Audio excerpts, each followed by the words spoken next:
right, you guys, we did it. We cracked the code of ACES color space, ACES. I was watching this guy, and he has this video, Stop Using Gamma 2.2, Why ACES Makes Your Renders Look Real. And I was like, what am I doing wrong? I've always used 2.2. We always did. I guess in 2024, the color space got expanded, and we're now using ACEScg. I don't know what that is. So I had to figure that out today. But what he was explaining was sRGB just has this little color space to work in, and the ACES has a much bigger color space to work in. He's talking about how it's going to make your renders look so much better and all this stuff. And I'm like, okay, I got to figure it out.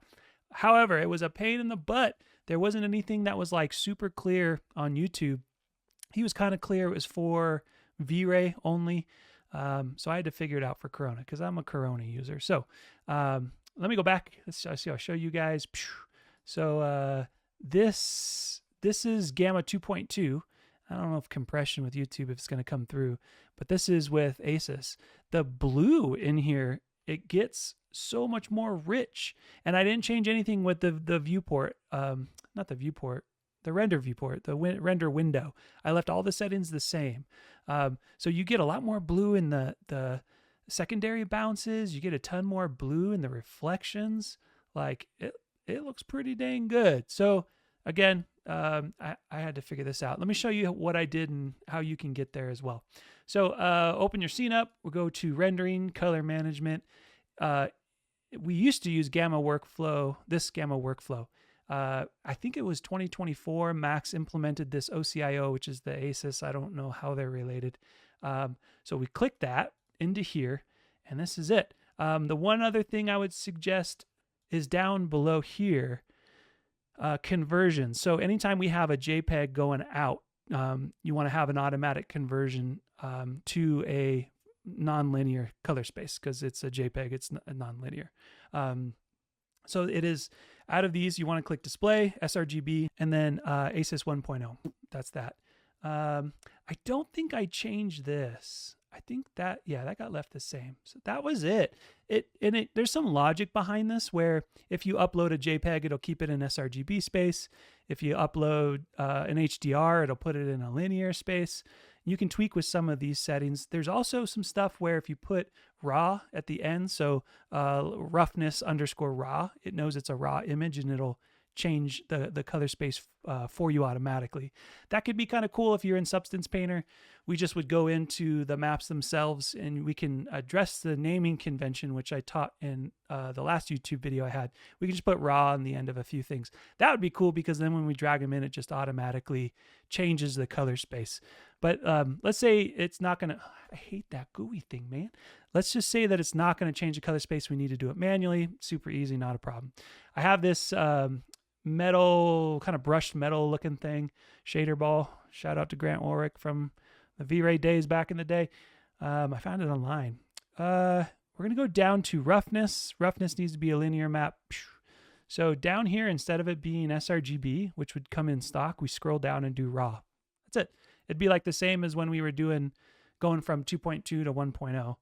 And then we would do that on any map that needed to be color corrected. So for me, that was going to be roughness, IOR down here. And then this one doesn't have a normal map, and it would be a normal map as well. All right, so we got it set up. Rendering, view buffer. Okay, so back in the day, when we weren't in ACES, we would toggle this on, which would make it seem like ACES or whatever when we're working in a gamma setting. When you're working in ACES, you don't want that on. So we're going to turn that off. You can right click and even say delete. If you need to get it back for some reason, go to the plus and ACES output transform. Turn that off. That's it. It's that easy. Click render. This is what I got.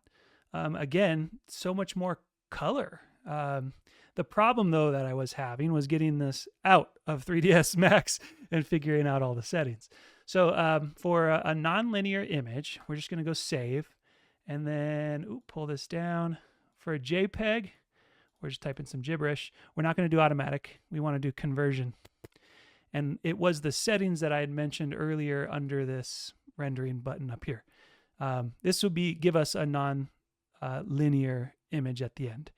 Now, if you want to do a linear image like a TIFF or a Targa, just keep it as automatic, and then TIFF, OpenEXR, whatever you're used to using. That's it. It's really that easy. So again, all this was the same. All this is just stock. I didn't do anything. I didn't change anything. Left auto adjust on for both of them. And then again, if I go back to the pictures, boop, let me kill that one. That is the old Gamma workflow with ACES checked. This needs to be on for Gamma, and then turned off for ACES, whatever it's called. We get this image. So do with that whatever you will. I'm feeling like I want to switch over. I've got a project I'm working on. I don't feel like going through and switching all the maps over. I wonder if I can click it and it would automatically do it all for me. But it's looking pretty dang promising. And now if you guys are using Corona, you would know how to switch over and test and play with it as well. That's pretty much it. I'll see if I can get the maps in. Sorry, let me back up. I'm going to see if I can get the maps I use for this shader ball. You can just do a sphere within 3DsMax and toss the maps on. But it'll give you some maps to at least play with. And then you guys can try to replicate what I did here. That's it. If you guys got any questions, reach out. Other than that, see you in the next one. Bye!